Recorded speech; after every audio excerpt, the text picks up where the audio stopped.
All right, today we're jumping into a topic that's been a source of fascination and a lot of debate among Christians for a long, long time: the rapture.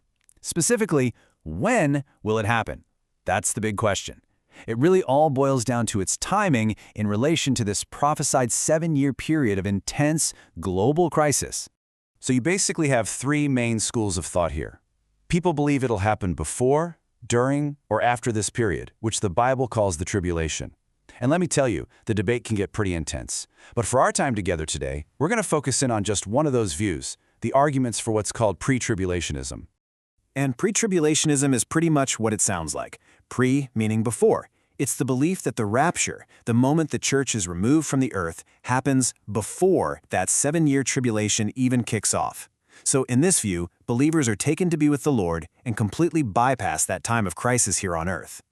Now, people who hold this view will tell you it's not just wishful thinking, just wanting to escape hardship. They believe it's built on some solid biblical arguments. So what we're going to do is unpack two of the biggest ones that really form the core of the pre-trib case.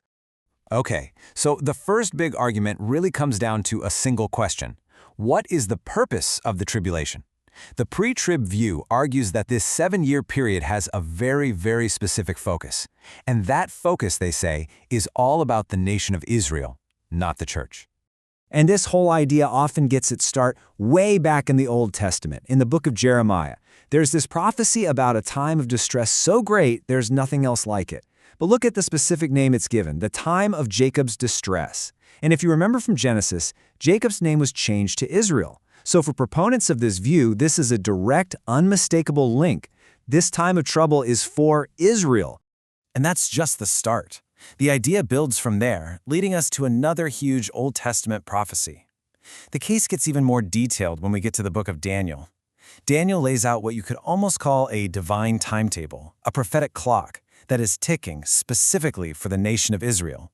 This prophetic clock is from a famous prophecy in Daniel about 70 weeks, which represents a 490-year timeline. The way this view interprets it is that the first 69 of those weeks, or 483 years, have already happened. They ran right up until Jesus came into Jerusalem. And at that point, the clock stopped. It was paused. And we, right now, are living in that pause, that gap. It's what we call the church age.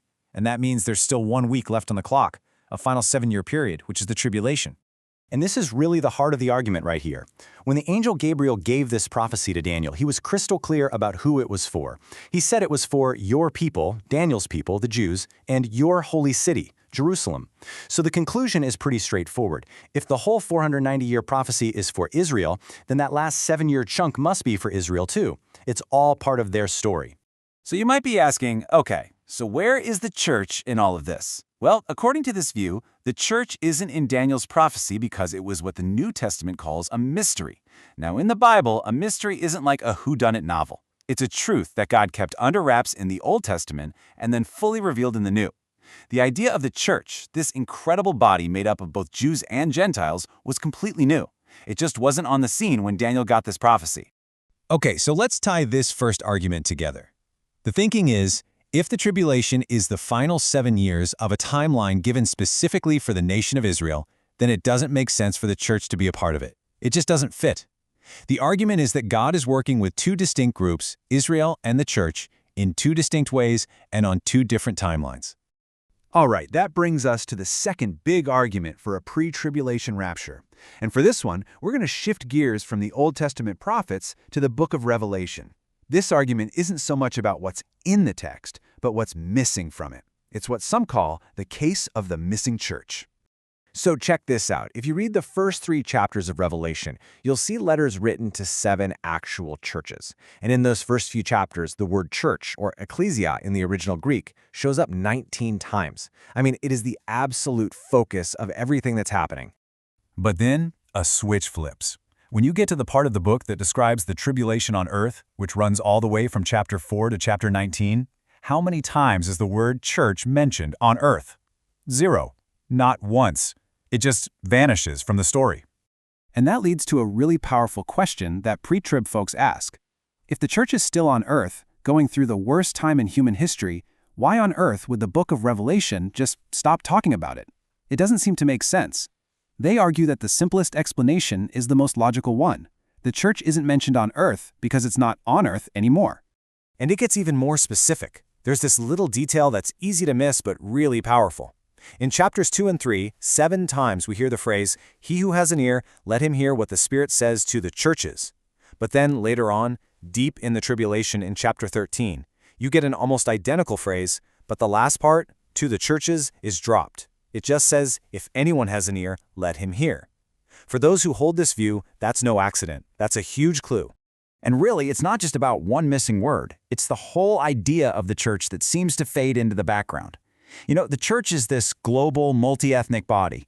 But during the tribulation chapters, the focus snaps right back to the nation of Israel. Think about it. The main evangelists are 144,000 sealed from the tribes of Israel.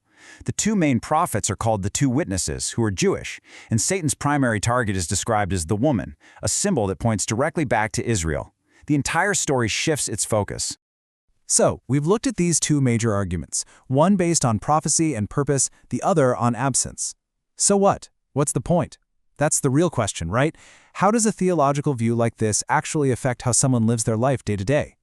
So, just to recap, the whole argument for a pre-trib rapture really hangs on these two pillars, a prophetic timeline that's all about Israel and a church that seems to disappear from the script right when the tribulation begins. So how does this play out in real life? Well, for someone who believes this, it often leads to living with a powerful mix of urgency and hope. This idea that Jesus could return at any moment, what they call imminency, really lights a fire to focus on what matters right now. And it also brings a deep sense of peace. It's about trusting that God has everything under control, that He has a specific plan for Israel and a specific plan for the church, and He's going to see both of them through. And that really brings us to the final question, and it's a good one for all of us, no matter where we land on the exact timing of all this. Thinking about God having such a detailed, sovereign plan for the future, how does that change the way we live in the present? That's something really powerful to reflect on.